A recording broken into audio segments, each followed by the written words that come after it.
नमस्ते। आप सभी से अनुरोध है, कृपया हमारे चैनल को सब्सक्राइब करें, वीडियो को लाइक भी अवश्य कर लें।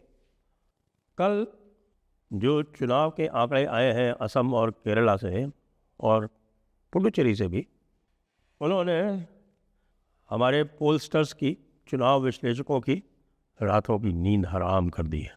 क्यों? क्योंकि साहब ज़बरदस्त उछाल है।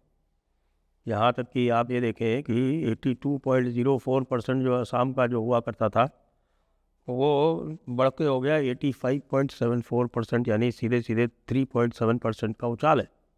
उसके अलावा आप देखें कि जो केरला में जो 74% था, वो बढ़ के 78, बल्कि 78.26%, ये आंकड़े आ गए। अभी और भी बढ़ सकते हैं ये आंकड़े।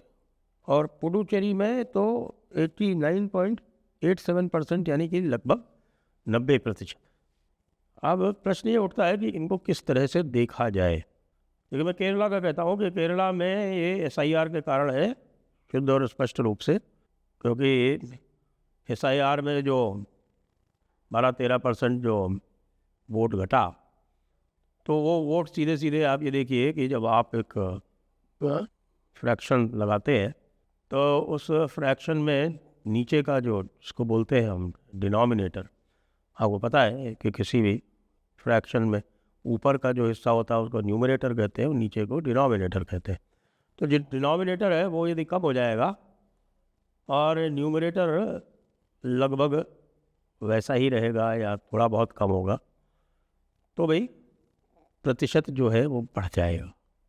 वही यहाँ केरला में हुआ है। इसलिए केरला को मैं बहुत कोई आउटलायर नहीं मानता। मैं ये मानता हूँ कि जो इलेक्टोरल रोल की क्लीनिंग हुई है उसके कारण केरला में ये मत प्रतिशत बढ़ा है। और मज़े की बात यह है कि ये लगभग सभी स्थानों पर एक जैसा है, कोई इक्का दुक्का थोड़ा बहुत अंतर है, सभी स्थानों पर एक जैसा है। और केरला में इस तरह की बातें होती है। केवल एक पतनमतिट्टा में थोड़ा कम है, पलक्कड़ में थोड़ा ज़्यादा है।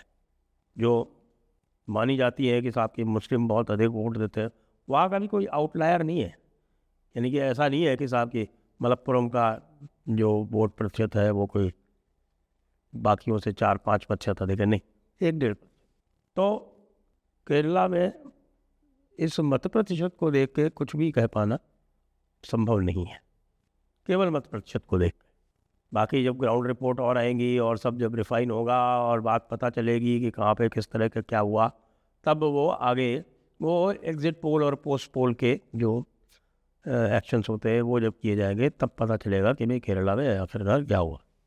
पुडुचेरी में कॉन्स्टिट्यूंसी बहुत छोटी छोटी है, तो अब 90% हो गया वहाँ पे। पिछले साल से भी अधिक हो गया, पिछली बार से काफ़ी अधिक हो गया, 4-5% बढ़ गया। तो कुल 30 तो कॉन्स्टिट्यूंसी है, और वो 30 भी कॉन्स्टिट्यूंसी कैसी हैं, बड़ी अलग अलग फैली हुई है। एक पुडुचेरी डिस्ट्रिक्ट है, एक कराईकल डिस्ट्रिक्ट है, दो उनकी डिस्ट्रिक्ट है। अब कराईकल और पुडुचेरी के बीच में कोई 800 किलोमीटर की दूरी है। और एक पुडुचेरी डिस्ट्रिक्ट में ही माहे है, जो वो बिल्कुल केरला में, उधर आपके नॉर्थ केरला में जाके है। पुडुचेरी के ऊपर मैं किसी भी तरह का गैस हैजर्ड नहीं करता। बहुत छोटी छोटी कॉन्स्टिट्यूंसीज़ है, 20-20, 30-30 हज़ार की भी कॉन्स्टिट्यूंसीज़ है, तो उसको रहने देते हैं। अब आ जाते हैं असम पर। असम अत्यंत रोचक है, क्योंकि असम में 2021 के बाद से दो बड़े डेवलपमेंट हुए हैं। पहला डेवलपमेंट वहाँ पर डिलिमिटेशन का हुआ था, और डिलिमिटेशन में जो लगभग 30 से ऊपर ऐसी कॉन्स्टिट्यूंसीज होती थी जो मुस्लिम मेजॉरिटी हुआ करती थी, वो डिलिमिटेशन के बाद घट के हो गई 23। तो ये 7-8 जो कॉन्स्टिट्यूंसी थी, इसका नुकसान हुआ किसको? कांग्रेस को और AUDF को। AUDF जो था वो परंपरागत रूप से, ख़ासतौर से आप ये समझिए कि 2001 के बाद जो भी वहाँ पे चुनाव हुए, उसमें AUDF जो था वो इधर का जो पुराना, जो जिसको हम बोलते हैं कि ओल्ड ईस्ट बंगाल एरिया जो था, डुगरी ग्वालपाड़ा वगैरह, वहाँ पे बहुत स्ट्रॉन्ग रही। लेकिन जब हम देखते हैं कि भाई लगभग 3.7% जो है वो मत बढ़ा है, तो ये 3.7% का मत, इसको अगर हम वैसे वर्कआउट करें तो मैं ये देख रहा हूँ कि ये भी ऑल अक्रॉस बढ़ा है। और जो हिंदू कॉन्स्टिट्यूंसीज़ हैं, जो प्रीडोमिनेंटली हिंदू कॉन्स्टिट्यूंसीज़ है, वहाँ पे ज़्यादा बढ़ा है। जैसे मैंने देखा कि भाई डुगरी में कितना बढ़ा, तो पता चला कि डुगरी में कोई 1.5% बढ़ा है। लेकिन जब मैंने चेक किया तिनसुकिया में कितना बढ़ा, तो तिनसुकिया में 3.5% बढ़ा है। सॉरी, तिनसुकिया में नहीं, डिब्रूगढ़ में 3.5% बढ़ा है। और तिनसुकिया में लगभग 1.7% या इस तरह से बढ़ा है। गुवाहाटी में भी, गुवाहाटी जहाँ बहुत कम होता है, वहाँ पे भी आप 77% से ऊपर पोलिंग हुई है और वहाँ भी 1.5% बढ़ा है। यानी कि ये जो ट्रेंड ऑफ इंक्रीज है वो ऐसा नहीं है कि मुसलमान एरियाज़ में हो, ये हिंदू एरियाज़ में भी बहुत अधिक इंक्रीज दिख रही है। कारण इसका ये है कि देखिए, जो मुसलमान, वैसे ही लोग कहते हैं कि साहब, तो मुसलमान जो है वो बहुत बड़ी मात्रा में वोट देता है, तो मुसलमान वोट तो पहले से ही सैचुरेटेड था। जितना वोट वो दे सकता था उतना पहले से ही दे रहा था। और इस बार भी आपने देखा कि दूर दूर से लोग जो है वो वापस गए हैं वोट देने के लिए। तो ये एक ऑर्गेनाइजेशन कैपेसिटी है मुसलमानों की कि वो अपने सभी लोगों को वोट देने के लिए बुला लेते हैं। क्योंकि आफ्टर ऑल इस्लाम का एक बड़ा मकसद जो है वो दूसरों के ऊपर कब्जा कर रहा है।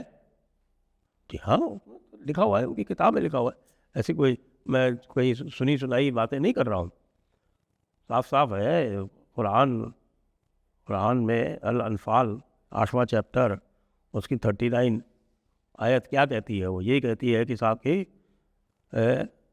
अल्टीमेटली पूरी दुनिया पर आपको इस्लाम नाफिज करना है। इस्लाम वहाँ सबको आपको करना है, तो वो इस्लाम पे आप कैसे करेंगे? तो उसके लिए रास्ता ये है कि कब्ज़ा करते जाओ, कब्ज़ा करते जाओ।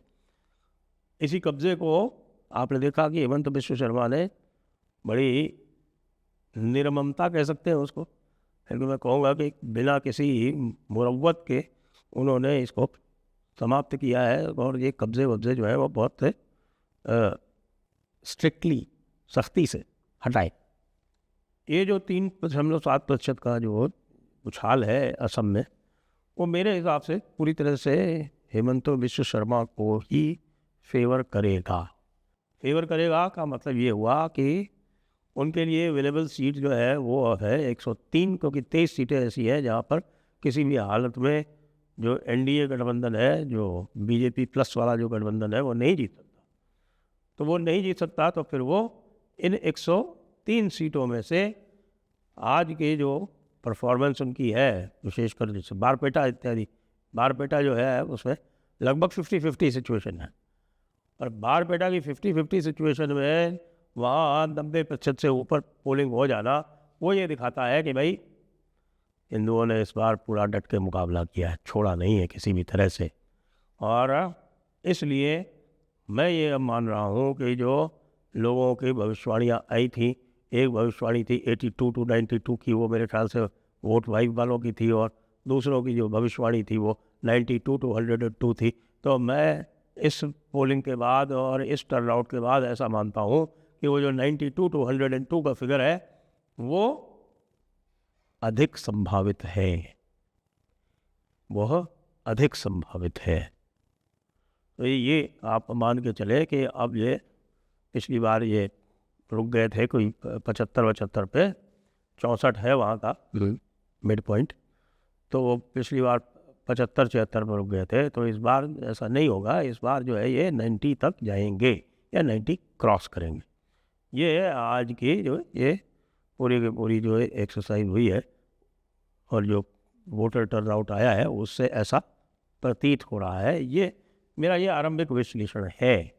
ये असम में करना अधिक आसान इसलिए हो गया है क्योंकि वहाँ पर SIR नहीं हुआ है। वहाँ पर जो कुछ भी हुआ है वहाँ पहले डिलिमिटेशन हुआ है, और डिलिमिटेशन के बाद की जो एक्सरसाइज हुई है वो समरी रिवीजन की हुई है। वहाँ चूँकि NRC हो चुका है तो वो NRC के हिसाब से SIR पे वहाँ किया जाना न तो संभव था और न संभावित था।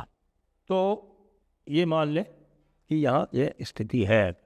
केरला मैंने कहा कि अभी डिटेल और आएंगे, और बस ये याद दिला दूँ कि जो भी ओपिनियन पोल्स चल रहे थे वो दोनों को, यानी UDF को और LDF को नेक एंड नेक दिखा रहे थे।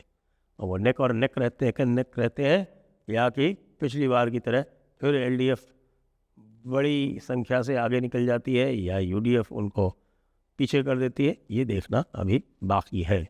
जय हिंद, जय भारत, वंदे मातरम।